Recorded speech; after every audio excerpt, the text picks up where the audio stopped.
Mr. President, on behalf of my brothers, the leaders of the GCC countries, and on my personal behalf, I'd like to thank you for attending this constructive and fruitful summit, which will contribute to enhancing the consultation and cooperation between the GCC countries and the United States. I commend the constructive discussions and the points reached. I would like to emphasize the keenness and commitment of the GCC countries to develop the historical and strategic relations between our respective countries and the United States of America, to serve our mutual interests as well as the security and peace of the region and the world. We wish you all health and happiness, and we wish our countries and peoples security, stability, and prosperity. Well, thank you very much, Your Majesty. Once again, I want to thank His Majesty and the government and people of Saudi Arabia for their hospitality, as well as Secretary General Zayani and all of our GCC countries for another successful summit. I just want to make a brief comment on what we've accomplished.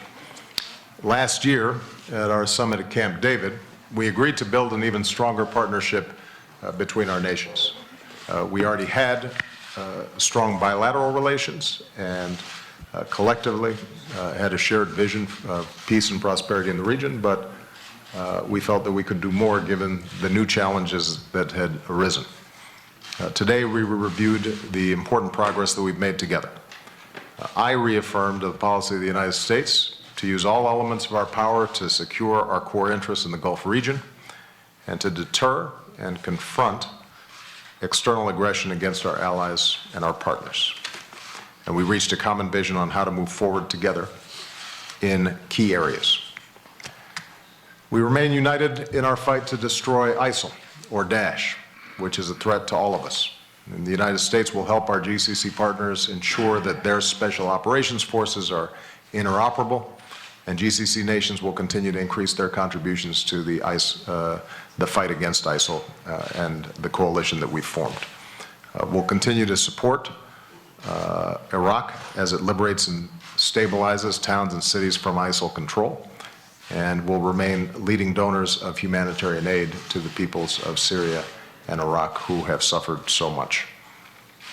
We agreed to continue working closely to de-escalate and resolve regional conflicts.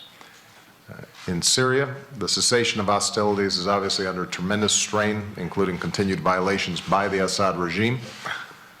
This violence is yet another reminder that there is only one way to end this civil war, as our GCC partners agree: a transitional governing body, a new constitution with free elections, including a transition away from Assad. With regard to Yemen, we urged all parties to abide by the cessation of hostilities so that humanitarian aid can be reached to the Yemeni people and the peace process can proceed.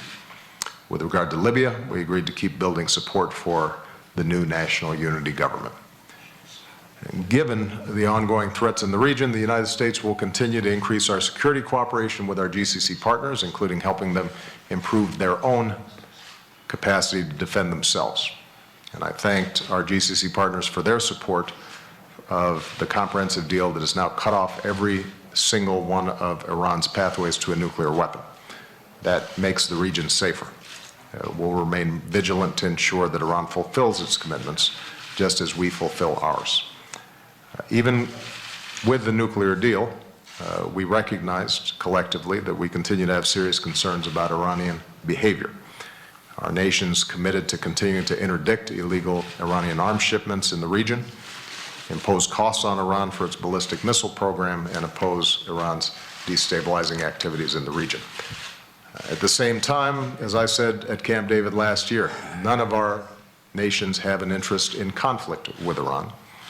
We welcome an Iran that plays a responsible role in the region, one that takes concrete, practical steps to build trust and resolve its differences with its neighbors by peaceful means and abides by international rules and norms. And finally, even as these summits focus on security issues, it remains the case that true and lasting security also depends on governance and an economy that serves all its citizens and respects universal human rights.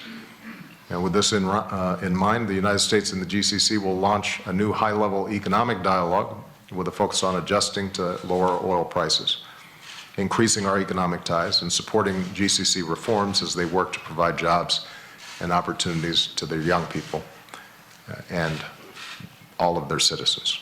So again, I want to thank His Majesty and all of our GCC partners for this very successful summit.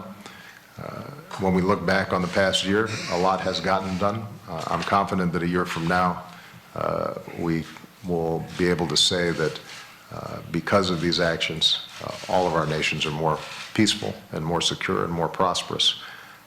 And it underscores the enduring friendship and partnership between the United States and the countries that are represented around this table. Thank you for your hospitality.